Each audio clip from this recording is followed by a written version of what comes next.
चलो तो हमारा ग्रेविटेशन का ऑलमोस्ट सारा कंप्लीट कर चुके थे ना। केपलर्स लॉ जो कुछ क्वेश्चंस बचा हुआ है उसको हम करवाएंगे बाद में, ठीक है।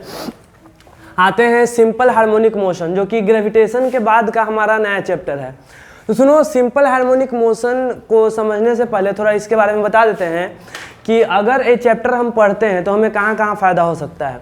ये चैप्टर पढ़ने के बाद 2-3 ऐसा चैप्टर है, जैसा कि इसके आगे आने वाला चैप्टर वेव से रिलेटेड हम लोगों के पास, जैसे कि तुम लोग अभी जितना भी कुछ पढ़े हो वो कहीं ना कहीं क्लास 9th से रिलेट हुआ है, नहीं तो क्लास 10th से रिलेट हो गया है, ठीक है। जैसे कि ग्रेविटेशन हो गया या हमारा मोशन ऑफ इक्वेशन हो गया, ठीक है, इक्वेशन ऑफ मोशन। तो ये सारा जो चीज़ें थी 9 और 10 से रिलेट करके था। तो आगे जो हम पढ़ने वाले हैं ये थोड़ा सा नया होगा, इसमें वेव वगैरह के बारे में पढ़ेंगे। तो वेव इक्वेशन ये सब समझने के लिए ये चैप्टर हमें समझना जरूरी है, ठीक है। तो हम स्टार्ट कर रहे हैं सिंपल हार्मोनिक मोशन, ठीक है। तो सिंपल हार्मोनिक मोशन जो है यहाँ पे दिख रहा है कि यह एक तरह का मोशन ही है, कुछ अलग तरह का मोशन ही है। देखते हैं क्या है। तो देखो, सिंपल हार्मोनिक मोशन पढ़ने से पहले 2-3 तरह के मोशन को पहले हमें ऑब्जर्व करना होगा, ठीक है। जिसमें हमें पहला तरह का मोशन पढ़ेंगे पीरियोडिक मोशन। पीरियोडिक मोशन तभी हमें समझ में आ जाएगा, ठीक है। पीरियोडिक मोशन पढ़ेंगे सबसे पहले, इस पे आएंगे लेकिन इस पे बाद में आएंगे। सबसे पहले क्या, पीरियोडिक मोशन। तो पीरियोडिक मोशन क्या होता है, समझिएगा बात को थोड़ा सा ध्यान से, सुनो ध्यान से। पीरियोडिक मोशन किसको बोलते हैं, नाम में ही है इसका क्या, पीरियोडिक, यानी कि ऐसा मोशन जो कि एक फिक्स इंटरवल ऑफ टाइम के बाद रिपीट होता रहे, ठीक है। जैसे कि अर्थ जो है सन के चारों तरफ एक चक्कर कितना दिन में लगाता है, 365 दिन के अप्रॉक्स में, 365 दिन में, यानी कि हर 365 दिन में वह एक चक्कर लगा देता है, ठीक है। तो यह कैसा मोशन है, पीरियोडिक मोशन है, ठीक है।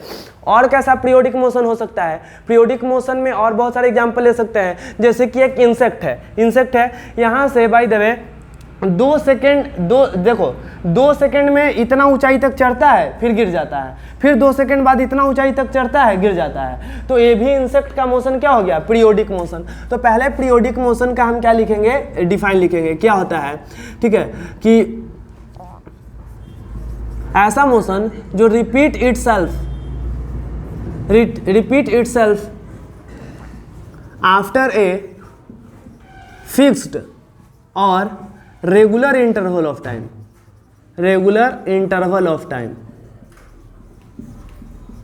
मतलब कोई एक फिक्स टाइम के बाद मोशन रिपीट हो रहा हो, ठीक है, उसको हम क्या बोलेंगे, पीरियोडिक मोशन। एग्जाम्पल बहुत ही इजी है, जैसे कि हम इसमें एग्जाम्पल की अगर बात करें तो एग्जाम्पल ए में हम क्या लिख सकते हैं, यूनिफॉर्म सर्कुलर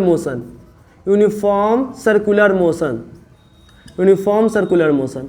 मतलब कि अगर कोई सर्कल में घूम रहा है और उसका स्पीड मतलब कांस्टेंट है।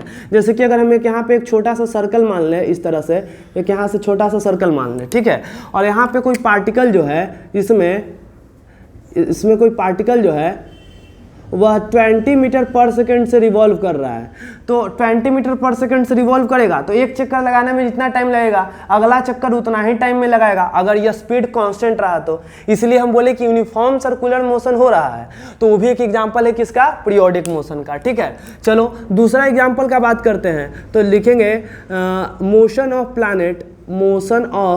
प्लैनेट किसके अराउंड किसका, sun. Motion of planet around sun. हमें पता है कि हर प्लैनेट का एक जो होता है फिक्स इंटरवल होता है कि सन के चारों तरफ कितना दिन में घूमेगा। इधर ध्यान दो, सन के चारों तरफ कितना टाइम पीरियड लेता है। तो उसी तरह से यहाँ पे मान ले कि अगर सन है, ठीक है, सन है तो सन के चारों तरफ जो प्लैनेट घूमते हैं वो हमें पता है कि इलिप्टिकल ऑर्बिट में घूमता है। लेकिन फिर भी हम यहाँ पे इस तरह से थोड़ा सा सर्कल टाइप का बना दिए हैं। तो हमें पता है कि कोई भी प्लैनेट अगर सन के चारों तरफ घूमता है, ठीक है, कोई भी प्लैनेट सन के चारों तरफ घूमता है तो उसका एक रेगुलर इंटरवल ऑफ टाइम होता है कि सन का एक चक्कर कितना में लगाएंगे। ये हो गया। बहुत सारे एग्जांपल है, ज़्यादा एग्जांपल हम नहीं लेंगे, एक और लेते हैं, ठीक है। लिख लेते हैं हम मोशन ऑफ स्विंग। स्विंग झूला, झूला में देखते हो कि झूला जो कोई झूलता है तो जितना मतलब कि अगर झूला का रफ्तार एनर्जी लॉस नहीं हो रहा है तो जितना सेकंड में ऐसे होता है उतना सेकंड में ऐसे, मतलब उसका इंटरवल क्या होता है, फिक्स होता है। झूला देख सकते हैं, या पेंडुलम, पेंडुलम एक फिक्स इंटरवल ऑफ टाइम पे रिपीट करते रहता है। तो ये सारा एग्जाम्पल जो हमारा है मोशन ऑफ स्विंग। एक और लास्ट एग्जाम्पल हम लिख लेते हैं, मोशन ऑफ पेंडुलम।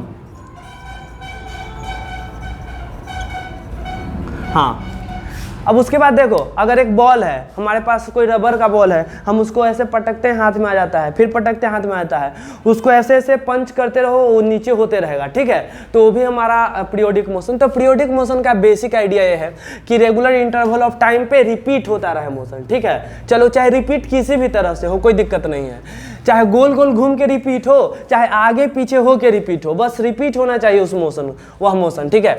चलो, तो इसके बाद जो दूसरा हमें पढ़ना है, सुनना, दूसरा जो पढ़ना है oscillatory, oscillatory motion. Oscillatory motion के बारे में एक खास बात यह है कि देखो ये जो मोशन है ना, इसको एक और नाम से बोला जाता है, इसको हार्मोनिक मोशन। इसे हम हार्मोनिक मोशन भी कह सकते हैं, कोई दिक्कत नहीं है, हार्मोनिक मोशन। अब इसका खास क्या बात है, ऑसिलेटरी मोशन से अब सारा तुम्हें समझ में आएगा सिंपल हार्मोनिक मोशन, ठीक है। तो हम इस चीज को ले जाके कैसे यहाँ रिलेट करेंगे, समझना बात को। ऑसिलेटरी मोशन को हार्मोनिक मोशन भी कहते हैं, ठीक है। और ऑसिलेटरी मोशन होता क्या है, ठीक है, किस तरह के मोशन को ऑसिलेटरी मोशन कहते हैं, जैसे कि इसमें रिपीट, ऐसा मोशन जो repeat itself after a fixed और regular interval of time, periodic. उसी तरह से ऑसिलेटरी मोशन किसको बोलेंगे, तो देखो ऑसिलेटरी मोशन को बोलते हैं, देखो किस तरह का मोशन को, to and fro, to and fro, to and fro, back and forth, to and fro, back and forth, up and down. देखो इतना मतलब to and fro, back and forth, up and down. अगर कोई motion, सुनो, अगर कोई motion कैसा हो रहा हो, अगर कोई मोशन टू एंड फ्रो हो, बैक एंड फोर्थ हो, या अप एंड डाउन हो, तो उस तरह के मोशन को हम क्या बोलते हैं, ऑसिलेटरी मोशन। हाँ, लेकिन ध्यान देना है, to and fro motion, back and forth motion और अप एंड डाउन मोशन जो भी होगा, ये भी एक फिक्स इंटरवल ऑफ टाइम में रिपीट होना चाहिए। कहने का मतलब, जैसे कि देखो टू एंड फ्रो मोशन या बैक एंड फोर्थ किसको बोलते हैं, आगे पीछे वाला मोशन, जैसे पेंडुलम है, ठीक है, एक सेकंड में ऐसे, एक सेकंड में ऐसे, एक सेकंड, एक सेकंड, एक सेकंड, एक सेकंड, ये हमारा है क्या, oscillatory motion. To and fro किसको बोलते हैं, टू एंड फ्रो मतलब ऐसे गया फिर ऐसे आया, ऐसे गया ऐसे आया, इस मोशन को क्या बोलते हैं, टू एंड फ्रो या बैक एंड फोर्थ, ठीक है, बैक एंड फोर्थ या टू एंड फ्रो। लेकिन ध्यान देना है कि भाई जब पेंडुलम ऐसे गया 2 सेकंड तक इधर रहा, ठीक है, इधर गया 2 सेकंड में और आया 3 सेकंड में, तब इसको ऑसिलेटरी मोशन नहीं बोलेंगे। ऑसिलेटरी मोशन में टू एंड फ्रो या बैक एंड फोर्थ होना चाहिए, लेकिन एक फिक्स और रेगुलर इंटरवल ऑफ टाइम में, ठीक है, to and fro, back and forth या up and down motion, down motion in a regular और, बोलो कैसा इंटरवल ऑफ टाइम में, फिक्स इंटरवल ऑफ टाइम में। हाँ, तो ये बात है भाई कि अगर कोई मोशन इस तरह से हो रहा है, ठीक है, टू एंड फ्रो मोशन कहाँ हमें देखने के लिए मिलता है, पेंडुलम में या झूला में, पेंडुलम में या झूला में। सुनो, पेंडुलम या झूला में जो मोशन देखने के लिए मिलता है वह टू एंड फ्रो टाइप का होता है। हमारा बैक एंड फोर्थ उसी को बोल दिए। अप एंड डाउन मोशन क्या हो गया, अप एंड डाउन मोशन कहने का मतलब कि कोई हम, बाय द वे देखो हम तीनों का एक एक एग्जाम्पल लेके दिखाते हैं। यहाँ पे हम क्या बोलते हैं, ऑसिलेटरी मोशन का हम एग्जाम्पल लेते हैं। देखो पहला हो गया हमारा मोशन ऑफ स्विंग, झूला, मोशन ऑफ स्विंग। देखो ये झूला का एग्जाम्पल जो है वो हमारा ऑसिलेटरी मोशन है। कैसे,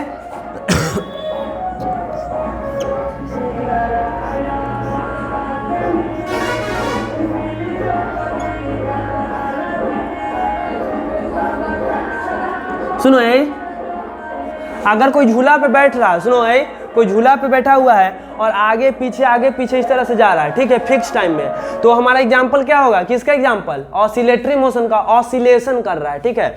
दूसरा एग्जाम्पल हम लिख सकते हैं, सुनो, हाँ बोलो, हाँ, motion of pendulum, motion of pendulum. Pendulum के बारे में क्या है, पेंडुलम में देखो भाई सुनना, पेंडुलम में क्या होता है कि पेंडुलम में इस तरह से, पेंडुलम का भी मोशन इस तरह से रिपीट होते रहता है इस तरह से पेंडुलम होते रहता है ना। चलो तो ये बात हो गया हमारा थोड़ा सा बेसिक बात है। हाँ, motion of swing, motion of pendulum, और एक और इसका एग्जांपल है, तीसरा एग्जांपल है, और तीसरा एग्जांपल जो है यहीं पे लिखते हैं। तीसरा एग्जांपल है, सुनो, स्प्रिंग मास सिस्टम, बात नहीं, spring mass system. Spring mass system, spring mass system किसको बोलते हैं, जैसे कि यहाँ पे एक स्प्रिंग लगा दे इस तरह से, ठीक है, स्प्रिंग लगा दे और स्प्रिंग के नीचे एक बहुत भारी ऑब्जेक्ट टांग दे इस तरह से, स्प्रिंग के नीचे एक ऑब्जेक्ट को टांग दे, और हम क्या करें, इस ऑब्जेक्ट को नीचे ऐसे, सुनो ध्यान से, इस मास एम को नीचे से ऐसे खींचेंगे और छोड़ देंगे, तो नीचे ऐसे ऐसे ऐसे होते होते रहेगा। नहीं, जैसे कि देखो स्प्रिंग मास सिस्टम में अगर इस मास एम को पकड़ के नीचे की तरफ खींच दें तो क्या होते रहेगा, ऑसिलेट करता रहेगा, ऊपर नीचे। हाँ, लेकिन तुम्हें ये भी पता है कि भैया ऐसा नहीं है कि पूरा मतलब लाइफ टाइम या पूरा मतलब कि इन्फिनिटी टाइम तक ऑसिलेट करेगा, रुक भी जाएगा एक समय बाद। लेकिन हमें क्या बोलना है, स्प्रिंग मास सिस्टम, यहाँ पे लिख देंगे कि if no loss in kinetic energy, if no loss in energy, no loss in energy, no loss in energy, मतलब यह एग्जाम्पल हम तभी लिख सकते हैं, सुनो यह एग्जाम्पल हम तभी लिख सकते हैं जब एनर्जी में कोई लॉस ना हो। एनर्जी में कोई लॉस नहीं होने का मतलब, अगर हम स्प्रिंग में मास एम बंधा हुआ है, उसको ऐसे खींचेंगे और छोड़ देंगे तो ऊपर नीचे होते होते धीरे करके रुक जाएगा, ठीक है, तो वो फिर ऑसिलेटरी मोशन का एग्जाम्पल नहीं हो पाएगा, क्योंकि धीरे हो जाएगा तो फिक्स इंटरवल ऑफ टाइम में नहीं आ पाएगा, जितना में ऊपर गया फिर थोड़ा सा कम टाइम ले लेगा। तो कहने का मतलब कि वो मोशन जो है ना, वो एनर्जी लॉस नहीं होना चाहिए, जितना टाइम में नीचे फिर उतना ही टाइम में ऊपर, नीचे ऊपर उस तरह से। तो कहने का मतलब ये सारा एग्जांपल है हमारा ऑसिलेटरी मोशन और पीरियोडिक मोशन का। हाँ, अब हम तुमसे एक क्वेश्चन पूछते हैं कि क्या सारे ऑसिलेटरी मोशन, क्वेश्चन है तुम लोगों से बताना, क्या सारे ऑसिलेटरी मोशन पीरियोडिक मोशन हो सकते हैं? क्या सारे ऑसिलेटरी मोशन पीरियोडिक मोशन है? पहले सुनो, क्या सारे ऑसिलेटरी मोशन पीरियोडिक मोशन है, हाँ या ना? पहले किसको हाँ लग रहा है, यस, हाँ, क्या, सुनो एक बार टाइम भी देते हैं, क्या सारे ऑसिलेटरी मोशन एक तरह का पीरियोडिक मोशन है, हाँ या ना? किसको हाँ लग रहा है, हाँ लग रहा है ना, किसको लग रहा है? सारे ऑसिलेटरी मोशन पीरियोडिक मोशन ही है, ठीक है, क्यों? क्योंकि क्या लिखा हुआ है कि टू एंड फ्रो या बैक एंड फोर्थ या अप एंड डाउन मोशन होना चाहिए, लेकिन वो motion regular interval of time में रिपीट भी करना चाहिए, और ऐसा मोशन जो रेगुलर इंटरवल ऑफ टाइम या फिक्स इंटरवल ऑफ टाइम में रिपीट होता है उसको तो पीरियोडिक मोशन भी कहते हैं। तो जितने के जितने हमारे ऑसिलेटरी मोशन है वो कहीं ना कहीं एक एग्जाम्पल है किसका? देखो इसका एग्जाम्पल इसमें लिखा हुआ है कि नहीं, इसका एग्जाम्पल इसमें भी लिखा हुआ है कि नहीं? अरे ऑसिलेटरी का एग्जांपल इसमें लिखा हुआ है, तो ऐसे ही समझ में आना चाहिए। अच्छा, बहुत अच्छे। अब क्वेश्चन दूसरा, क्या सारे पीरियोडिक मोशन ऑसिलेटरी मोशन है? क्या सारे पीरियोडिक मोशन ऑसिलेटरी मोशन है? तो इसका आंसर है नहीं। क्यों नहीं? क्योंकि देखो, जैसे कि motion of planet around sun, planet जो एक चक्कर लगाता है, ये पीरियोडिक मोशन तो है, ठीक है, लेकिन ये ऑसिलेटरी मोशन नहीं है। ऑसिलेटरी मोशन में बैक एंड फोर्थ मोशन होना चाहिए, गया आया। प्लैनेट ऐसा थोड़ी होता है कि ऐसे एक चक्कर लगाया फिर एक चक्कर पीछे, ऐसा नहीं ना होता है। प्लैनेट के साथ ऐसा होता है क्या कि एक चक्कर सन के लगाया फिर ऐसे? तो ऐसा, अगर ऐसा होता तो बोल देते, ठीक है, अगर ऐसा होता तो बोल देते कि वो हमारा पीरियोडिक ऑसिलेटरी मोशन है, लेकिन ऐसा होता नहीं है। इसीलिए हम बोलेंगे कि जितने भी ऑसिलेटरी मोशन है is an example of periodic motion, ठीक है, but all periodic motion are not oscillatory motion. जितने भी पीरियोडिक है ऑसिलेटरी नहीं हो सकता है। इसको सिंपल ऐसे भी याद रख सकते हैं, देखो ओ के बाद पी आता है तो ये तो सही है, लेकिन पी के बाद ओ आ सकता है? नहीं। ऑसिलेटरी मोशन पीरियोडिक हो सकता है, लेकिन पीरियोडिक मोशन ऑसिलेटरी नहीं हो सकता है, ठीक है। इसको हम ऐसे भी लिखेंगे, इसको यहाँ पे मिटा देते हैं, ठीक है, ओपी।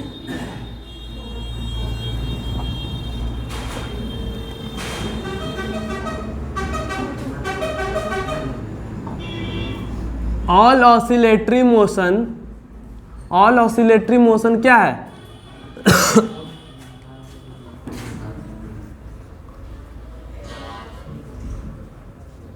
Periodic motion.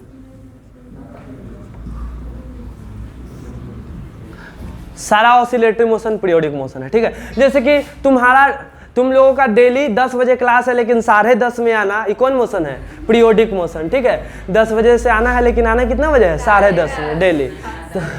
हाँ, तो ये भी पीरियोडिक है, कितना भी बोल दो समझ में नहीं आता है, ठीक है। तो ये भी एक पीरियोडिक मोशन बन गया है। चलो तो आगे बात करते हैं। ऑसिलेटरी पीरियोडिक हो सकता है लेकिन पीरियोडिक ऑसिलेटरी नहीं हो सकता है, बात समझा दिए, ठीक है।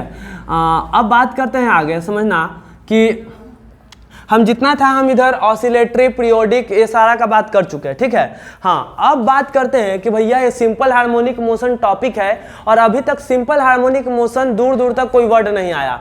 तो सुनो ध्यान से, अब बात समझोगे, यहाँ से अब थोड़ा सा आगे बात स्टार्ट होगा, देखना थोड़ा सा यहाँ पे।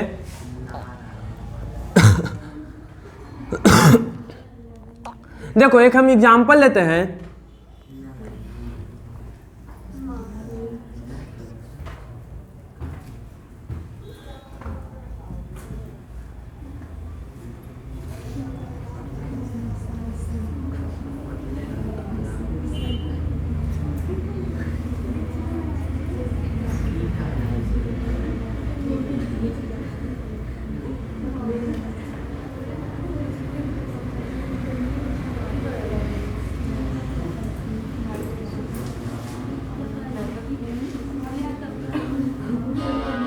चलो यही ध्यान दो, आगे सुनो यही ध्यान से।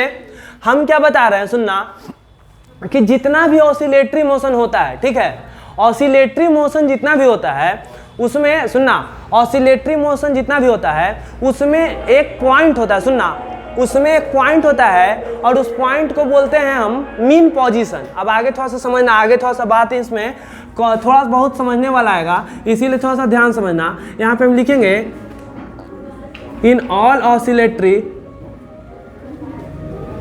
oscillatory motion, ए ध्यान समझो फिर कुछ नहीं समझ में आएगा।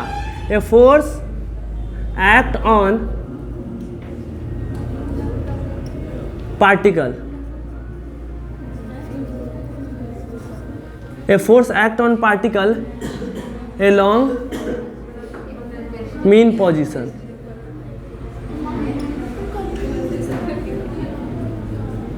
सुनो ये देखो ध्यान से क्या बता रहे हैं। पहला चीज, ए मीन पोजीशन एक नया वर्ड आया है, ठीक है। मीन पोजीशन क्या होता है? तो जितने आई सुनो, जितने भी ऑसिलेटरी मोशन होते हैं, सुनो, जितने भी ऑसिलेटरी मोशन होते हैं एक फिक्स पॉइंट के लॉन्ग होता है, ठीक है, और उस फिक्स पॉइंट को मीन पोजीशन बोलते हैं। अभी ये पूरा डेफिनेशन क्लियर नहीं हुआ होगा, हम इसको आगे और अच्छे से समझाएंगे। लेकिन मीन पोजीशन कहने का मतलब क्या होता है, पहले हम यहीं पे लिख देते हैं मीन पोजीशन का मतलब, कि तुम आगे इसमें कंफ्यूज नहीं हो जाओ। मीन पोजीशन का मतलब होता है इक्विलिब्रियम पोजीशन, या जहां पे नेट फोर्स जीरो हो। है मीन पोजीशन का मतलब क्या होता है? इक्विलिब्रियम पोजीशन, या दूसरे लैंग्वेज बोले जहां पे नेट फोर्स क्या हो, जीरो। तो मीन पोजीशन को एक और बोलते हैं equilibrium, equilibrium position. Equilibrium position पे नेट फोर्स कितना रहता है बताओ? जीरो। सुनो ध्यान से समझना बात को, कि जितना भी हमारा जितना भी ऑसिलेटरी मोशन होता है, ऑसिलेटरी मोशन, तो जब यहाँ से पार्टिकल इधर गया, ठीक है, पार्टिकल, फोन रखो अंदर, ठीक है, तुम इधर तो ऐसे नहीं सुन, इधर आ, तो एक दिन आओ, मना किए थे ना, इधर आओ तो क्या था, इधर इधर इधर इधर इधर।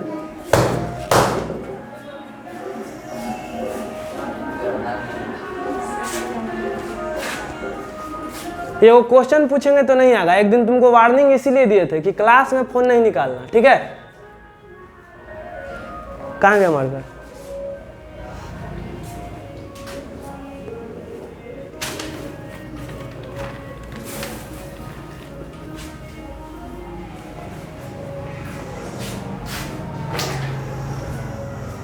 हम पागल हैं जो इतना समझा रहे हैं? हमको नहीं आता है फॉर्मूला लिख के डायरेक्ट सिंपल हार्मोनिक मोशन पढ़ाने।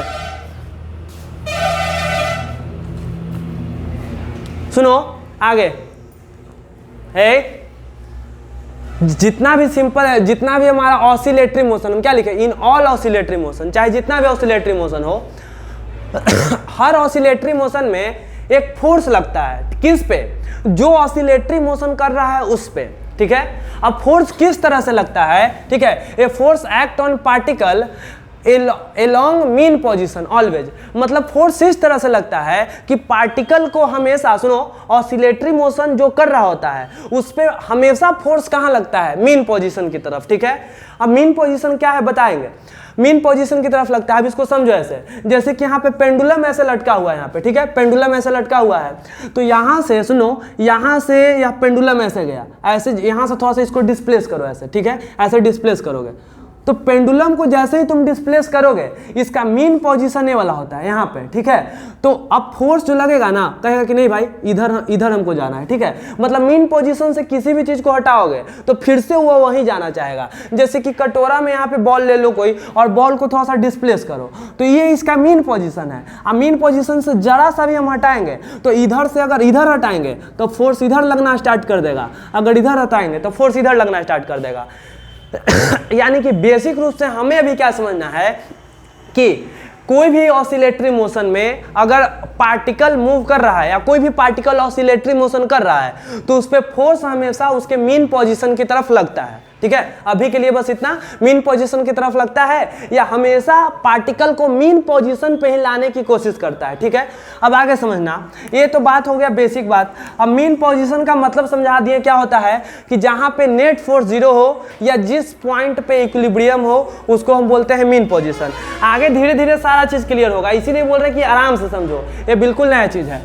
तो यहाँ पे अब बात है ऑसिलेटरी मोशन जो होता है, सुनो, ऑसिलेटरी मोशन जो होता है उस पे जो फोर्स लगता है, अब हम इस फोर्स के बारे में थोड़ा बात कर रहे हैं कि यह फोर्स कैसा लगता है या यह फोर्स का क्या फॉर्मूला होता है। तो थोड़ा सा हम यहाँ पे तुमको समझाना चाहेंगे। देखो कि ये जो फोर्स लगता है, हम क्या बोले कि जितने भी ऑसिलेटरी मोशन है उसमें क्या लगता है, फोर्स लगता है, और फोर्स मीन पोजीशन की तरफ लगता है। और यह जो फोर्स लगता है ना, सुनो, ऑसिलेटरी मोशन में जो फोर्स लगता है वह फोर्स होता है माइनस के एक्स के पावर एन, माइनस के एक्स के पावर एन, और जहाँ पे एन जो रहता है वह या तो 1 हो सकता है, 3 हो सकता है, 5 हो सकता है, कोई भी ऑड नंबर हो सकता है।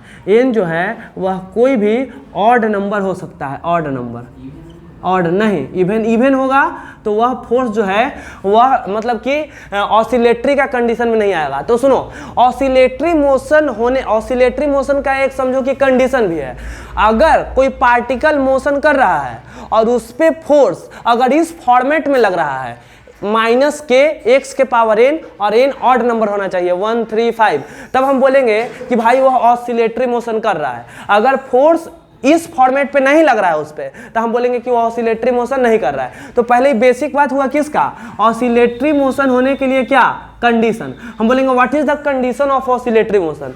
तो ऑसिलेटरी मोशन होने का कंडीशन ये है कि पार्टिकल पे जो फोर्स लगना चाहिए वह माइनस के एक्स के पावर एन के फॉर्मेट पे लगना चाहिए। तो देखो ऑसिलेटरी मोशन किस तरह से हो सकता है, जैसे कि देखो ऐसे पेंडुलम है, कोई ऐसे भी ऑसिलेटरी मोशन कर रहा है, कोई ऐसे भी ऑसिलेटरी मोशन कर रहा है, कोई ऐसे भी ऑसिलेटरी मोशन कर रहा है, तो सभी पे फोर्स का इक्वेशन अलग अलग आएगा। कोई में देखो ऐसे कर रहा है तो इसमें हो सकता है इसमें फोर्स लगेगा माइनस के एक्स के पावर 1, अगर कोई ज़्यादा ऐसे मूव कर रहा है तो उसमें एक्स के पावर 3 हो जाएगा, कोई और ज़्यादा मोशन कर रहा है तो उसमें एक्स के पावर 5 हो जाएगा, ठीक है। अब हम तुमको क्या बता रहे हैं यहाँ पे कि ऑसिलेटरी मोशन जैसे देखो एफ बराबर माइनस के एक्स के पावर 1, एफ बराबर माइनस के एक्स के पावर 2, एफ बराबर माइनस के एक्स के पावर 3, और एक लेते हैं यहाँ पे एफ बराबर माइनस के एक्स के पावर 4। चलो कोई पार्टिकल कोई पार्टिकल का मोशन हो रहा है, ठीक है, पार्टिकल का मोशन हो रहा है या कोई पार्टिकल मोशन कर रहा है, ठीक है, और उस पार्टिकल मोशन कर रहा है और उस पे फोर्स लग रहा है, एक पे माइनस के एक्स के पावर 1, एक पे माइनस के एक्स के पावर 2। अब पहचानना है कि इसमें से कौन ऑसिलेटरी मोशन कर रहा है। तो ए ऑसिलेटरी मोशन कर रहा है, ए ऑसिलेटरी मोशन कर रहा है, ए और ए ऑसिलेटरी मोशन नहीं कर रहा है। क्यों? क्योंकि इस पे जो फोर्स लग रहा है वह ऑसिलेटरी मोशन वाले फॉर्मेट पे नहीं लग रहा है। ऑसिलेटरी मोशन जो भी करता है उस पे फोर्स इस तरह से लगना चाहिए, ठीक है। तो ये सब ऑसिलेटरी मोशन है, माइनस के एक्स के पावर 1, ये भी एक तरह का ऑसिलेटरी मोशन कर रहा होगा पार्टिकल। अगर फोर्स ऐसा लग रहा है तो ये भी ऑसिलेटरी मोशन कर रहा है। हो सकता है कि थोड़ा सा ज्यादा कर्व में मोशन कर रहा होगा, थोड़ा सा कम कर्वेचर में मोशन कर रहा होगा। बात समझ आ रहा है? चलो, तो ऑसिलेटरी मोशन। अच्छा, एक और यहाँ पे अगर लिखें कि एफ बराबर माइनस के एक्स के पावर 4 तो एक्स के पावर 5, तो ये भी ऑसिलेटरी मोशन कर रहा है कि नहीं कर रहा है? कर रहा है। अरे कर रहा है कि नहीं? तो बहुत सारे ऑसिलेटरी मोशन है, सुना, बहुत सारे ऑसिलेटरी मोशन है, या बोल सकते हैं कि बहुत सारे हार्मोनिक मोशन है। ऑसिलेटरी मोशन का दूसरा नाम क्या है? Harmonic motion. तो ये सारे, सुनो ये ध्यान से, अब टॉपिक पे आएगा कि हमारा टॉपिक सिंपल हार्मोनिक मोशन क्यों है। तो ऑसिलेटरी मोशन बहुत तरह के होता है, इस तरह से या इस तरह से या इस तरह से, बहुत तरह का। लेकिन उन सभी में जो सबसे सिंपल हार्मोनिक मोशन है या जो सबसे सिंपलेस्ट ऑसिलेटरी मोशन है वो है ये वाला। अगर किसी पे फोर्स जो है, सुनो, अगर किसी पे अगर कोई पार्टिकल मोशन कर रहा है और उस पे फोर्स जो है माइनस के एक्स के पावर 1 लग रहा है, ये वाला फॉर्मेट पे फोर्स लग रहा है, तब हम बोलेंगे कि वह पार्टिकल कैसा मोशन कर रहा है? Simple harmonic. अगर फोर्स ऐसा लग रहा है तब हम सिंपल हार्मोनिक नहीं बोलेंगे। ये भी हार्मोनिक है लेकिन सिंपल हार्मोनिक नहीं है। हार्मोनिक बहुत तरह के होता है, पावर ऑड नंबर में आ गया तो हार्मोनिक है। तो सारे हार्मोनिक में जो सबसे सिंपल हार्मोनिक है उसको हम क्या बोलते हैं? एफ बराबर माइनस के एक्स के पावर 1। सिंपल हार्मोनिक मोशन पता है क्या? इवन में मतलब कि ना तो ऑसिलेटरी ना तो पीरियोडिक, किसी के फॉर्मेट पे नहीं आएगा, ठीक है? वो आगे समझ में आएगा वो सब बात। अब सुनो, अब सुनना ध्यान से। तो क्या भैया सिंपल हार्मोनिक मोशन कैसे मूव करेगा? आप तो बताएं, ए जो है ये भी हार्मोनिक मोशन है, ये भी हार्मोनिक मोशन है। तो सिंपल हार्मोनिक मोशन कैसा देखने में लगता है? तो simple harmonic motion straight line वाला मोशन है, वो सबसे सिंपल है। आगे जाएगा फिर पीछे होगा, आगे जाएगा पीछे होगा। इसमें कर्वेचर जो होता है ना के बराबर है, मतलब ए वाला मोशन नहीं आता है। सिंपल हार्मोनिक मोशन में झूला वाला मोशन सिंपल हार्मोनिक मोशन नहीं है, समझो। झूला वाला जो मोशन है वह सिंपल हार्मोनिक मोशन नहीं है। स्प्रिंग वाला मोशन सिंपल हार्मोनिक मोशन है। स्प्रिंग वाला मोशन क्या है? Simple harmonic. तो समझ में आया बात? झूला वाला जो मोशन है, वो जो कर्वेचर वाला जो मोशन है, ठीक है, वो कर्वेचर वाला मोशन हमारा सिंपल हार्मोनिक में नहीं आएगा। तो कभी भी हम पूछे कि सिंपल हार्मोनिक मोशन कर्व में होता है कि स्ट्रेट लाइन में, तो आंसर है स्ट्रेट लाइन में। स्ट्रेट लाइन में आगे, स्ट्रेट लाइन में पीछे, आगे पीछे आगे पीछे, स्ट्रेट लाइन में मोशन हो रहा है आगे पीछे, उस मोशन को हम क्या बोलेंगे? Simple harmonic motion. तो यहां पे हम बोलेंगे सिंपल हार्मोनिक मोशन। अब यहां पे हम बोलेंगे कि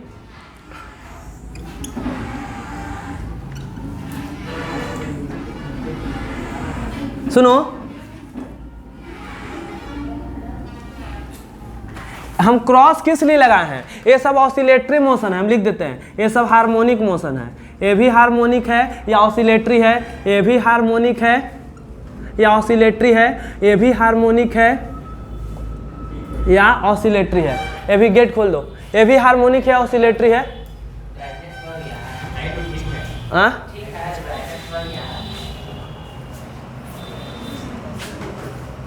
चलो छोड़ दो। तो सुनो, तो ध्यान से सुनो। तो आगे बात है कि ये सारे हार्मोनिक मोशन है कि नहीं? सारे हार्मोनिक मोशन में है, सुनो, सारा हार्मोनिक मोशन में फोर्स इस तरह से लग रहा है। अरे बात समझो, तुरंत सिंपल हार्मोनिक मोशन में एक बार एंट्री कर गए तो सारा चीज आसान हो जाएगा, ठीक है? तो बस इतना समझो। अब यहाँ पे बात करते हैं, अब हम अपना टॉपिक लेते हैं सिंपल हार्मोनिक मोशन, ठीक है? तो हम सुनो, कोई पूछे सिंपल हार्मोनिक मोशन क्या है, तो तुम बोलो कि ऑसिलेटरी मोशन का सबसे सिंपल फॉर्म। ऑसिलेटरी मोशन बहुत तरह के होता है, लेकिन उनमें से सबसे सिंपल ऑसिलेटरी मोशन जो है उसी को क्या बोलते हैं? Simple harmonic motion. या ऐसे बोलो ऑसिलेटरी मोशन या हार्मोनिक मोशन। हार्मोनिक मोशन बहुत तरह के होते हैं, ठीक है? हार्मोनिक मोशन, कोई ऐसा हार्मोनिक मोशन होता है जिसमें फोर्स माइनस के एक्स के पावर 5 लगता है। कोई ऐसा हार्मोनिक मोशन होता है जिसमें पार्टिकल पे फोर्स माइनस के एक्स के पावर 3 लगता है। तो बहुत तरह के हो सकते हैं, माइनस के एक्स के पावर 9 हो सकता है। लेकिन इन सभी हार्मोनिक मोशन में जो सबसे सिंपलेस्ट, सबसे नॉर्मल जो है, जो कि पढ़ने में जिसका कैलकुलेशन इजी होता है, तो उसको बोलते हैं हम सिंपल हार्मोनिक मोशन। और सिंपल हार्मोनिक मोशन जो होता है स्ट्रेट लाइन में आगे पीछे होता है, और उसमें सिंपल हार्मोनिक मोशन में फोर्स लगता है वो होता है माइनस के एक्स के पावर 1, ठीक है। तो यहाँ पे हम लिखेंगे सबसे पहला लाइन और सबसे इजी लाइन क्या होगा, जो कि हम समझ चुके हैं। बताओ, क्या सिंपल हार्मोनिक मोशन एक तरह का स्पेशल कंडीशन है ऑसिलेटरी मोशन का? ऑसिलेटरी मोशन तो बहुत तरह के होता है, उसी में से कोई स्पेशल जो है उसी को हम क्या बोल रहे हैं, सिंपल हार्मोनिक मोशन। ये जो हार्मोनिक है यह कैसा है, सिंपल है, इसीलिए इसको हम बोलेंगे सिंपल हार्मोनिक मोशन, ठीक है। तो इसको हम लिखेंगे what is simple harmonic motion, तो बोलेंगे a special case, a special case of, एक स्पेशल केस ऑफ क्या, a special case of a simple case of oscillatory motion. Oscillatory motion का जो सबसे सिंपल केस है उसको हम क्या बोलेंगे, सिंपल हार्मोनिक मोशन, या इसको और लैंग्वेज में सिंपल लैंग्वेज बोलो, simplest form of oscillatory motion.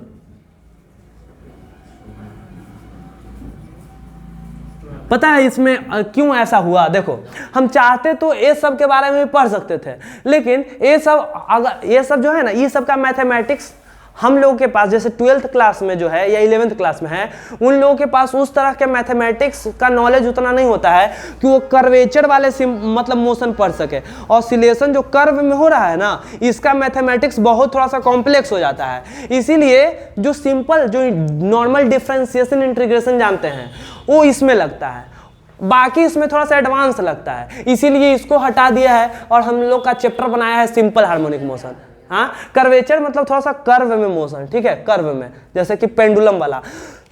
तो जितना भी पेंडुलम वाला क्वेश्चन आएगा ना, सिंपल हार्मोनिक मोशन जो है, तो सुनो, तुम्हारे दिमाग में आएगा कि भैया आप बोले कि स्ट्रेट लाइन में जो मोशन होता है वही सिंपल हार्मोनिक मोशन होता है, तो कभी कभी क्वेश्चन में देगा कि एक पेंडुलम सिंपल हार्मोनिक मोशन कर रहा है, तो तुम्हारा दिमाग खराब हो जाएगा कि पेंडुलम तो ऐसे ऐसे मूव करता है, तो ये स्ट्रेट लाइन थोड़ी हुआ, इधर से इधर, इधर से इधर, स्ट्रेट लाइन नहीं हुआ। तो देखो, पेंडुलम मूव करता है ना, तो हमारा सिलेबस में इस तरह से कंडीशन दिया होता है कि पेंडुलम ज्यादा एंगल पे मूव नहीं कर रहा, ऐसे ऐसे ऐसे ऐसे, तो बोलो करीब करीब यह स्ट्रेट लाइन है कि नहीं है? अगर ज्यादा एंगल पे मूव करेगा तब भले ही बोल सकते हैं कि सिंपल हार्मोनिक मोशन नहीं है, लेकिन अगर पेंडुलम जो है छोटे एंगल पे मूव कर रहा है, ऐसे ऐसे ऐसे ऐसे ऐसे ऐसे ऐसे ऐसे, हाँ, तो ये लगभग स्ट्रेट लाइन वाला ही मोशन माना जाएगा। बात समझ में आया? तो पेंडुलम अगर ज्यादा एंगल से मूव करेगा तब वो सिंपल हार्मोनिक मोशन नहीं है। झूला ज्यादा एंगल से झूला बहुत ज्यादा स्विंग हो रहा है तो सिंपल हार्मोनिक मोशन नहीं है। लेकिन झूला जो कौन झूला जो हो तो कर्वेचर फॉलो करेगा ना, सर्कल का कर्व मतलब जो सर्कल में जो आर्क होता है वैसा। तो हम बोल सकते हैं कि झूला अगर नॉर्मली एकदम धीरे धीरे स्विंग हो रहा है तो वो भी सिंपल हार्मोनिक मोशन, पेंडुलम धीरे धीरे मूव हो रहा है छोटे एंगल से तो वो भी सिंपल हार्मोनिक मोशन। चलो, बहुत अच्छे समझ में आ गया। तो oscillatory motion, A special case of oscillatory motion, simplest form of oscillatory motion जैसे बोलो। हाँ, अब बारी है समझने का। तो यहाँ पे हम थोड़ा सा समझते हैं इसको, और हाँ, इसमें यहाँ पे थोड़ा सा हम समझाते हैं। देखो यहाँ पे इस तरह से समझो कि यहाँ पे एक स्प्रिंग ले लिए और यहाँ पे इस तरह से एक मास m ले लिए, ठीक है। सुनो,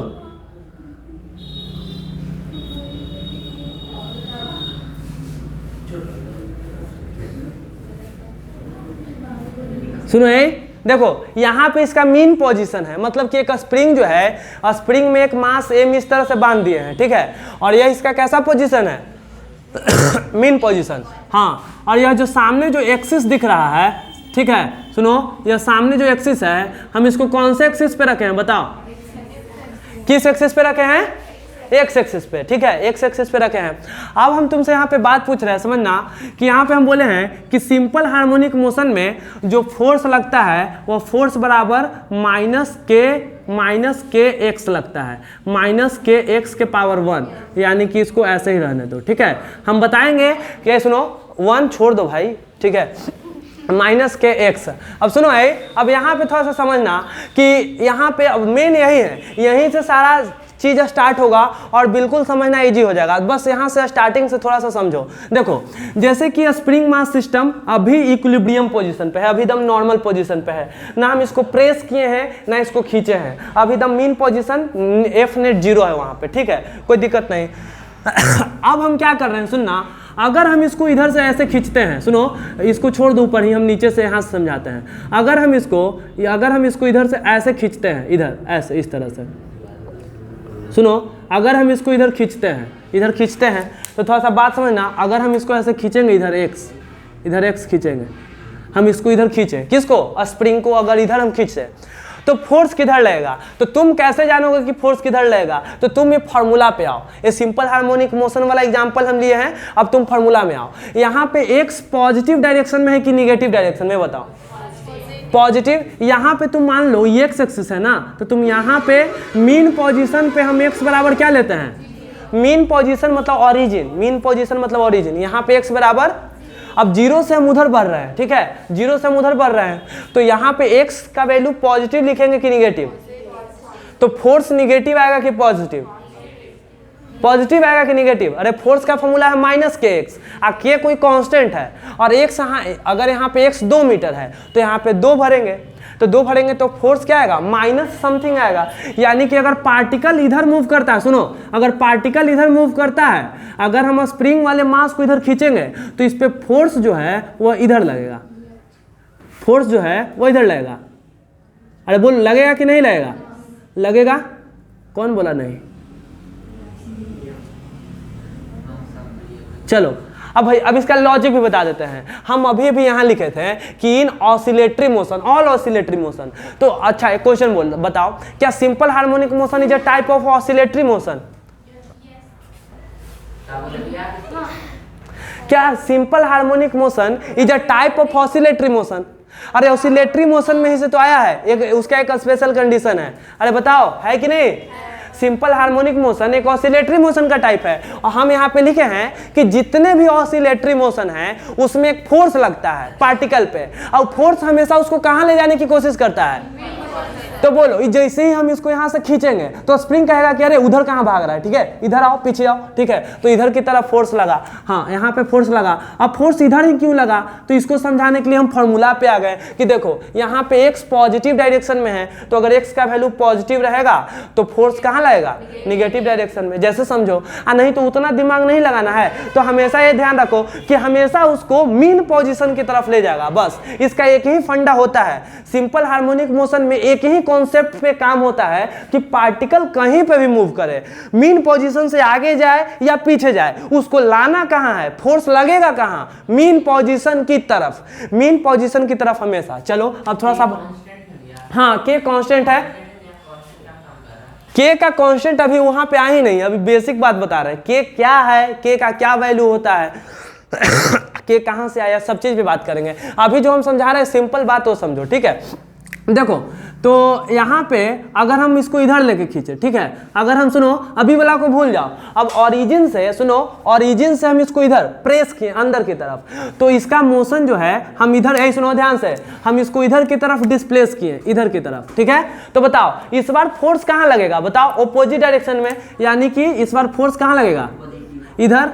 क्यों इधर लगेगा, क्यों इधर लगेगा, अच्छा सुनो क्यों इधर लगेगा, तुम्हें खुद समझ में आ जाएगा क्यों इधर लगेगा। अच्छा हम दो तरह से इसको समझाएंगे। देखो पहले इस बार x का वैल्यू पॉजिटिव है, इस बार x का वैल्यू पॉजिटिव होगा कि निगेटिव, निगेटिव। तो यहाँ पे x का वैल्यू अगर माइनस में भरेंगे, अब माइनस फॉर्मूला में भी है, तो माइनस माइनस क्या आ जाएगा, यानी कि फोर्स कौन डायरेक्शन में आ जाएगा, प्लस डायरेक्शन में। प्लस डायरेक्शन मतलब राइट साइड, ठीक है। तो यहाँ पे वैसे समझो, नहीं लॉजिकल समझना है, तो हम जैसे ही इसको ऐसे डिस्प्लेस करेंगे, जैसे हम इसको इधर डिस्प्लेस करेंगे, ठीक है, तो डिस्प्लेस करेंगे, जैसे हम इसको इधर से इधर डिस्प्लेस करेंगे, तो डिस्प्लेस करने से क्या होगा, डिस्प्लेस करने से इसको मीन पोजीशन की तरफ लाना चाहेगा, ठीक है। चलो हाँ बोलो क्या, के का निगेटिव वैल्यू नहीं, के क्या बोले, जैसे स्प्रिंग फॉर्मूला, जैसे क्या बोलते हैं स्प्रिंग फोर्स पढ़े थे ना, स्प्रिंग फोर्स, तो स्प्रिंग फोर्स में स्प्रिंग का कोई एक कांस्टेंट वैल्यू होता है, spring constant, spring constant, spring constant minus में नहीं आता है, स्प्रिंग कांस्टेंट का कोई एक फिक्स वैल्यू, के क्या भराएगा, अब आ रहे हैं बात, हम समझ में आए बात। अभी हम के बारे में बताए ही नहीं है, अभी हम समझा रहे थे बस इतना सिंपल कि अगर पार्टिकल को इधर खींचेंगे तो इस पर फोर्स इधर लगेगा, अगर इसको इधर खींचेंगे तो फोर्स इधर लगेगा। हम यह बात को क्यों समझा रहे थे, क्योंकि हम पहले लिखे थे ये बात को कि जितने भी हाँ क्या के लिखेंगे तब बता रहे हैं। चलो ठीक है, तो ये चीज समझ में आया कि ये हमारा सिंपल हार्मोनिक मोशन। अब यहाँ पे हम बात करते हैं एफ क्या है, के क्या है, एक्स क्या है, ये तीनों के बारे में बात करते हैं। तो देखो सुनो, एफ क्या है, एफ को बोलते हैं रीस्टोरिंग फोर्स। रीस्टोरिंग, बोलो फोर्स क्या है, रीस्टोरिंग फोर्स। रीस्टोरिंग फोर्स का मतलब कि सुनो, रीस्टोरिंग का मतलब कि पार्टिकल किधर भी जाए उसको रीस्टोर करने की कोशिश करेगा। जैसे कि फोटो डिलीट हो जाता है तो उसको फिर रीस्टोर किया जाता है कि नहीं, रीस्टोर से फिर वो आ जाता है, ठीक है। उसी तरह से अगर कहीं से भी पार्टिकल डिस्प्लेस करेगा तो रीस्टोरिंग फोर्स का मतलब उसको फिर से मीन पोजीशन की तरफ लेके आएगा। तो व्हाट इज रीस्टोरिंग फोर्स, तो बोलेंगे ए फोर्स which always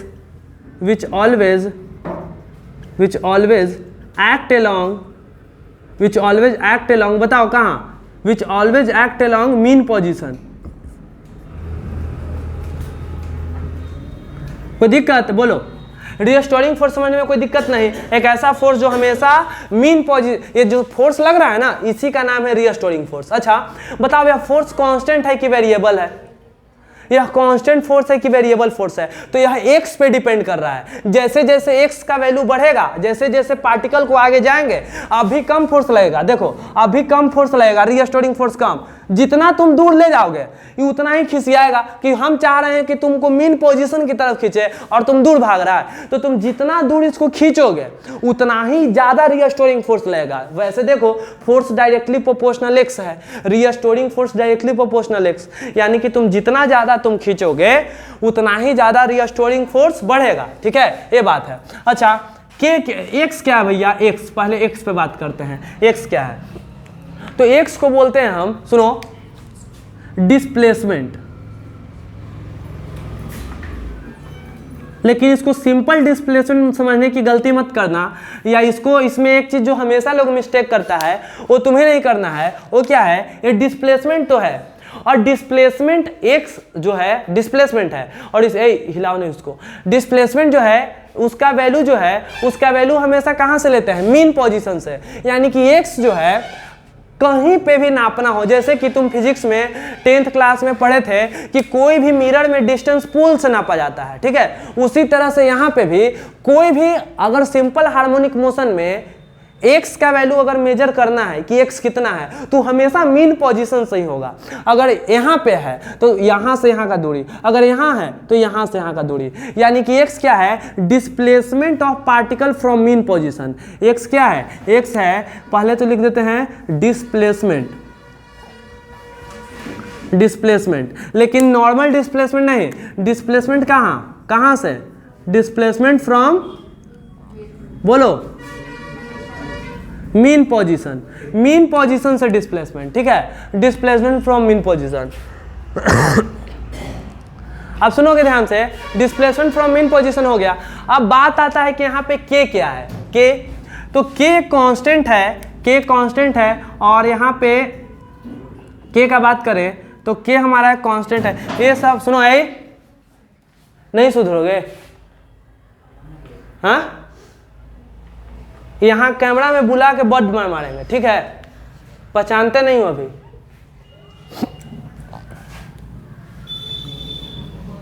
सुनो के बराबर क्या है, सुनो के बराबर, तो के का वैल्यू जो है हमारा, के का तो हमारा कांस्टेंट है, पहला चीज, के कोई भी कांस्टेंट हो सकता है, हाँ। अब कांस्टेंट होने के साथ साथ इसका एक एग्जैक्ट वैल्यू हम बता रहे हैं, और इस के का वैल्यू अधिकांशतः तो वैसे दिया हुआ रहता है, और नहीं तो वैसे के का जो वैल्यू है वो बता रहे हैं, ओमेगा स्क्वायर एम, के जो होता है हमारा ओमेगा स्क्वायर एम या m omega square, m omega square. Omega पहले भी पढ़े थे, ओमेगा बराबर क्या होता है, 2 पाई अपॉन टाइम पीरियड, ऐसा पढ़े थे ना, ओमेगा बराबर 2 पाई बटा टाइम पीरियड, ऐसा पढ़े थे कि नहीं। कब पढ़े थे बताओ, कौन से चैप्टर में? ओमेगा कहाँ आया था, कहाँ पढ़े थे? सर्कुलर मोशन में। चलो एक और हम तुमसे क्वेश्चन पूछते, हाँ एक और क्वेश्चन पूछते हैं, क्या सर्कुलर मोशन में ही एंगुलर वेलोसिटी निकाला जा सकता है, या कोई स्ट्रेट रोड पे चल रहा है वहां पे भी एंगुलर वेलोसिटी उसका? तो कुछ नहीं याद है। जो स्ट्रेट लाइन का भी एंगुलर वेलोसिटी निकाला जाता है, हम बताए थे कि अगर कोई गाड़ी यहाँ से यहाँ जा रहा है तो ऐसे ऐसे देखेंगे तो उसका एंगल चेंज होगा कि नहीं चेंज होगा, ठीक है। बस मुंडी डुला हुआ कुछ नहीं, ठीक है। के बराबर कांस्टेंट है, छोड़ो खैर वहाँ की बात छोड़ो, अभी हम क्या बताएं, तीनों के बारे में बात करें। रीस्टोरिंग फोर्स, सुनो, restoring force, displacement of particle from mean position, के एक कांस्टेंट है जिसका जनरल वैल्यू हमारा एम ओमेगा स्क्वायर से निकलता है, ठीक है। इसके बारे में आगे हम बात करेंगे, लेकिन अभी के लिए फिलहाल याद रखो के का वैल्यू क्या होगा, एम ओमेगा स्क्वायर। हम क्यों ऐसा लिख रहे हैं, आगे हमें एक्सेलरेशन वगैरह निकालने में आसानी होगा, तो यहाँ पे पहले हम एक बात कर लिए, ठीक है, कि रीस्टोरिंग फॉर डिस्प्लेसमेंट। अब सुनो ध्यान से,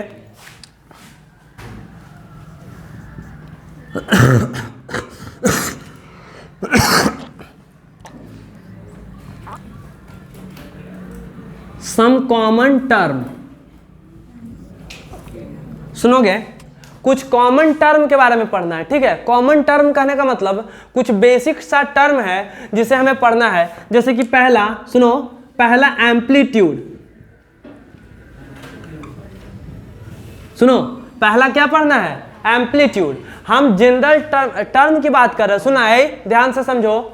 हम बेसिक टर्म की बात कर रहे हैं कि कौन कौन सा टर्म हमें सिंपल हार्मोनिक मोशन में आइडिया देगा क्वेश्चन सॉल्विंग के लिए। तो पहला हमें पता होना चाहिए किसके लिए, एम्पलीट्यूड। क्या पता होना चाहिए, एम्पलीट्यूड। एम्पलीट्यूड क्या होता है, पहला समझना कि देखो इसको बोलते हैं मीन पोजीशन, इसको क्या बोलते हैं, सुनो, इसको मीन पोजीशन बोलते हैं। और यहाँ पे क्या बोले हम, यहाँ पे पहले बनाते हैं,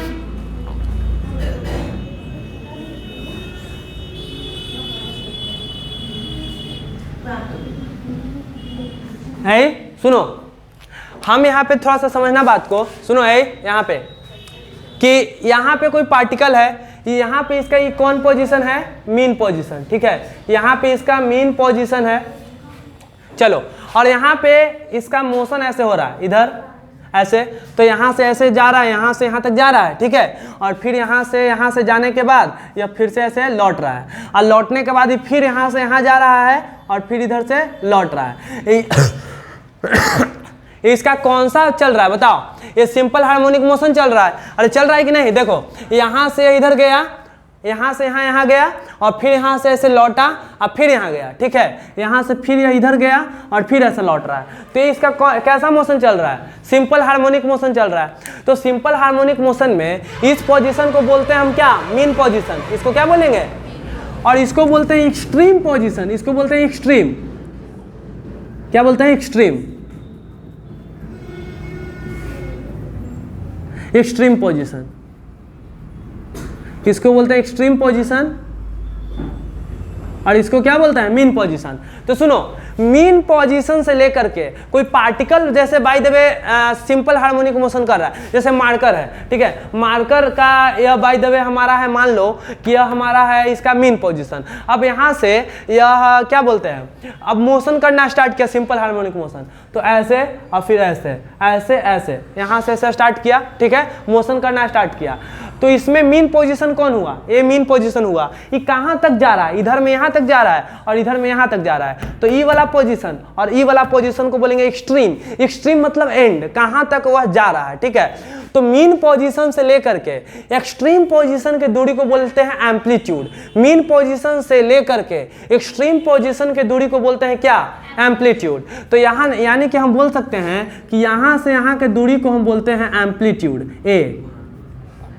ए फॉर क्या, ए फॉर एम्पलीट्यूड। चलो, ए फॉर एम्पलीट्यूड फिजिक्स में याद रखना है, ए फॉर एम्पलीट्यूड। चलो, तो यहाँ पे ए फॉर एम्पलीट्यूड क्या है, सुनो, एम्पलीट्यूड क्या है, तो बोलते हैं maximum distance from mean position to extreme position. या जनरल लैंग्वेज में लिख दो कि एम्पलीट्यूड क्या है, एक तरह का क्या है, दूरी है। क्या है, दूरी है। कहाँ से कहाँ का दूरी, मीन पोजीशन से लेकर के कहाँ, एक्सट्रीम पोजीशन तक का। मीन पोजीशन से एक्सट्रीम पोजीशन के दूरी को बोलते हैं एम्पलीट्यूड, ठीक है। एम्पलीट्यूड के बाद दूसरा नंबर पे आता है हमारा फ्रीक्वेंसी। कौन मोबाइल चला रहा है? हाँ? अच्छा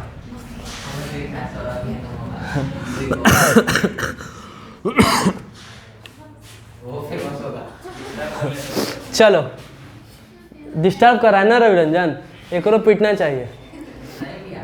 चलो, फेमस होना है, तुमको करवाए फेमस? बोलो, इधर बुलाए, बताएगा क्वेश्चन? हाँ, क्वेश्चन पूछे, क्वेश्चन पूछे, आंसर बताओगे? चलो देखो, ठीक है, हम पूछेंगे इसी में से, बताया हुआ में से पूछेंगे, ठीक है। चलो कोई दिक्कत नहीं, थोड़ा सा अभी और लिखने दो। ठीक है ठीक है ठीक है, सब तुरंत तुरंत यहाँ पे। चलो यही, चलो बताओ सबसे पहले फ्रीक्वेंसी के फॉर्मूला बताओ तो। फ्रीक्वेंसी होता क्या है, पहले डेफिनेशन बताओ। डिफाइन कैसे करोगे?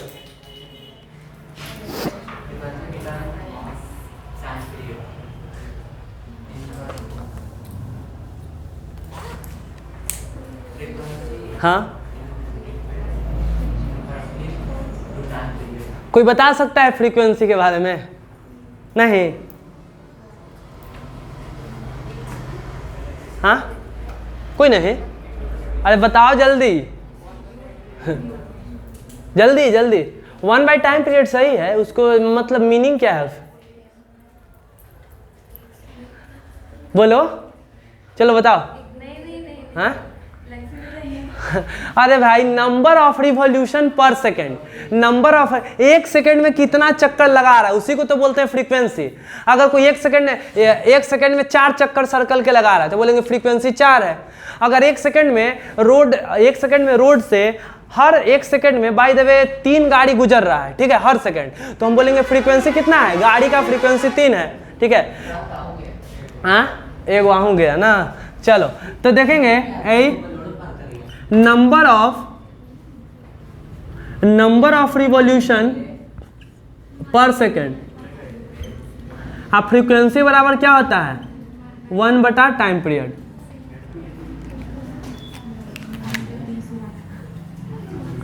फ्रीक्वेंसी के बाद आता है, सुनो फ्रीक्वेंसी के बाद एक और है हमारा एंगुलर फ्रीक्वेंसी। अब फ्रीक्वेंसी का यूनिट क्या चीज में होता है बताओ? वाह वाह, फ्रीक्वेंसी का यूनिट क्या होता है? हर्ट्ज।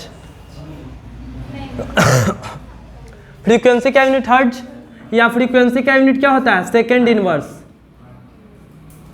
अरे 1 टाइम का सेकेंड होगा ना, तो सेकेंड ऊपर जाएगा तो सेकेंड इनवर्स। चलो, एंगुलर फ्रीक्वेंसी क्या होता है? एंगुलर फ्रीक्वेंसी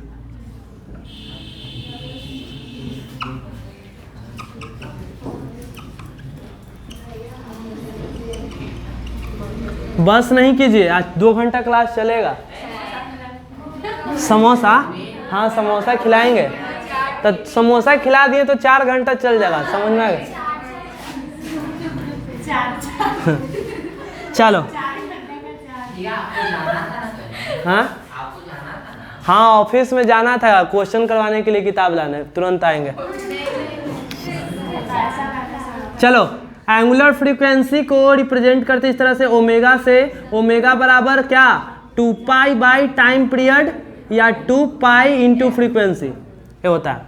अरे फॉर्मूला याद है? ओमेगा बराबर 2 पाई बाई टाइम पीरियड, या 2 पाई इंटू 2 पाई एफ, 2 पाई फ्रीक्वेंसी, या न्यू भी बोलते हैं, फ्रीक्वेंसी को न्यू भी लिखते हैं, ठीक है। न्यू। चलो, अरे सॉरी, पैर पीछे रखो। चलो ठीक है, एंगुलर फ्रीक्वेंसी और हमारा हो गया हमारा एम्पलीट्यूड और फ्रीक्वेंसी, 3 चीज की बात करते हैं। अब उसके बाद है, आवाज नहीं, हाँ हाँ, एंगुलर फ्रीक्वेंसी यहाँ पे, यहाँ, हाँ ठीक है, वहाँ पे बात है, जैसे कि यहाँ पे एंगुलर फ्रीक्वेंसी लिखते हैं ना, ओमेगा, ओमेगा से रिप्रेजेंट करते हैं। तो जैसे कि बहुत बार क्वेश्चन में दे देता है ना फ्रीक्वेंसी इतना है, तो पहला चीज है एंगुलर फ्रीक्वेंसी का यूनिट होता है हर्ट्ज, ठीक है, या सेकंड इनवर्स। एंगुलर फ्रीक्वेंसी का यूनिट क्या होता है? यूनिट लिख लो कि कंफ्यूजन ना हो। यूनिट क्या होता है? रेडियन पर सेकेंड, रेडियन क्या होता है? पर सेकेंड। वही चीज़ है, सही बता रहे हो, वही चीज़ है। हाँ, तो यहाँ पे है हमारा क्या, इसका यूनिट होता है रेडियन पर सेकेंड। तो कभी भी कुछ रेडियन पर सेकेंड में दिया हुआ है तो समझ जाना कि 2π बाई टाइम पीरियड का वैल्यू या 2π इंटू फ्रीक्वेंसी का वैल्यू दिया हुआ है, ठीक है। अच्छा, अब सिंपल सा बताओ, टाइम पीरियड किसको बोलेंगे? है बोलो, टाइम पीरियड है, टाइम पीरियड किसको बोलेंगे? टाइम पीरियड किसको बोलेंगे? एक चक्कर लगाने में जितना समय लगता है उसको क्या बोलते हैं? Time period. तो यहाँ पे देखो हम गलती लिख दिए, नंबर ऑफ रिवॉल्यूशन नहीं लिखना चाहिए, नंबर ऑफ, सुनो, हम सर्कुलर मोशन नहीं ना पढ़ रहे हैं। अरे हम सर्कुलर मोशन पढ़ रहे हैं क्या? नहीं। तो हम लिखना चाहिए oscillation, number of oscillation per second. एक सेकेंड में कितना बार आगे पीछे गया है, ठीक है, उसको हम बोलते हैं ऑसिलेशन। अरे समझ में आया क्या बात है? रिवॉल्यूशन तो हो गया सर्कुलर मोशन का, oscillation, number of oscillation.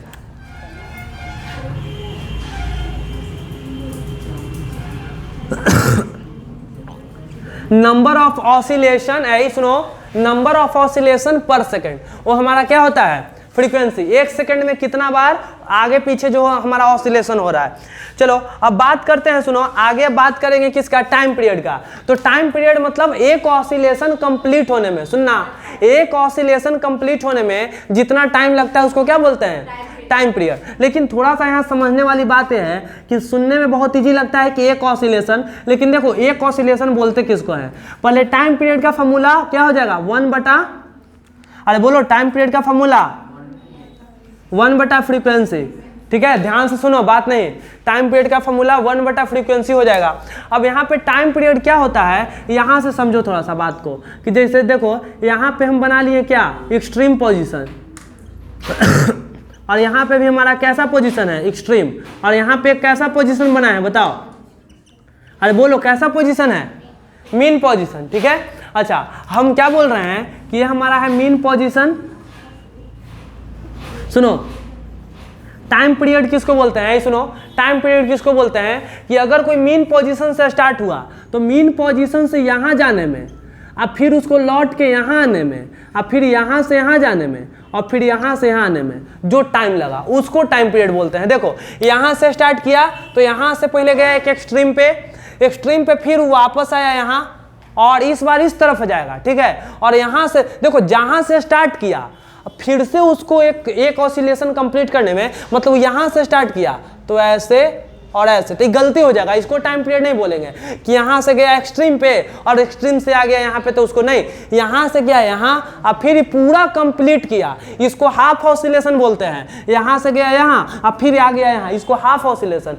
Complete oscillation बोलेंगे यहाँ से यहाँ, यहाँ से यहाँ और फिर यहाँ से यहाँ और यहाँ से यहाँ, ठीक है। तो ये कंप्लीट ऑसिलेशन में, अरे देखो, यहाँ से अगर स्टार्ट हुआ ना तो यहाँ से इस तरह से ऐसे, फिर ऐसे करके ऐसे और फिर ऐसे, यहाँ से स्टार्ट किया था तो यहाँ से ऐसे आके दोनों एक्सट्रीम टच करना चाहिए, एक एक्सट्रीम से लेकर के दूसरा एक्सट्रीम दोनों।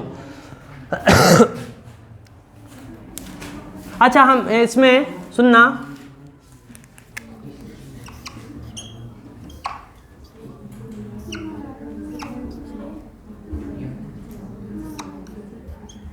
चलो ये बताओ, अगर यहां से यहां टोटल टाइम, सुनो, अगर टाइम पीरियड टोटल टी लगता है, बात नहीं, टोटल टाइम जो है वो टी है, टोटल टाइम टी है, तो ये वाला टाइम क्या T/4 हो जाएगा? ये भी टाइम T/4, ये भी टाइम T/4 और ये भी टाइम कितना? T/4। क्यों ऐसा हम लिख सके? क्योंकि जो अगर टोटल टाइम टी लगा होगा तो 4 हिस्सा में बट गया, एक यहाँ से यहाँ जाने वाला टाइम, एक यहाँ से यहाँ आने वाला टाइम 2 हिस्सा, एक यहाँ से यहाँ जाने वाला 3 और एक उधर से इधर आने वाला 4, तो टोटल टाइम को 4 हिस्सा में बांट दिए तो हर हिस्सा T/4 आ गया। ठीक है। Time period, frequency, angular frequency, हाँ,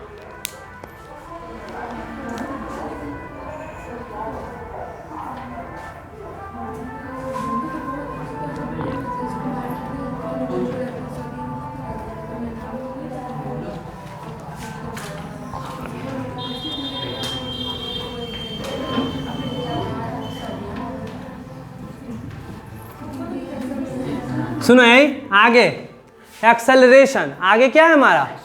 हाँ, तो 5वां पॉइंट है एक्सेलरेशन, ठीक है।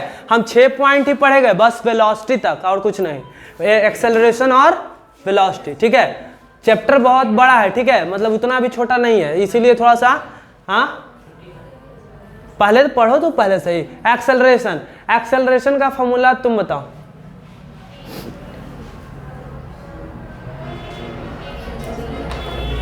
बताओ बताओ, तुम बताओ, हाँ तुम ही बताओ। हाँ हाँ, फोर्स के टर्म में, फोर्स के टर्म में, फोर्स और मास से के टर्म में हाँ क्या? Force by mass. अरे भाई कैमरा के सामने तो बेइज्जती मत करवाओ सब। फोर्स बाई मास, ठीक है। एक्सेलरेशन का फोर्स, तो इसमें कंफ्यूजन की क्या बात है, एक बार में आंसर पता होना चाहिए। एक्सेलरेशन होता है क्या? Force by mass. और एक्सेलरेशन फोर्स बाय मास होता है कि नहीं होता है, ठीक है। तो यहाँ पे सिंपल हम कहाँ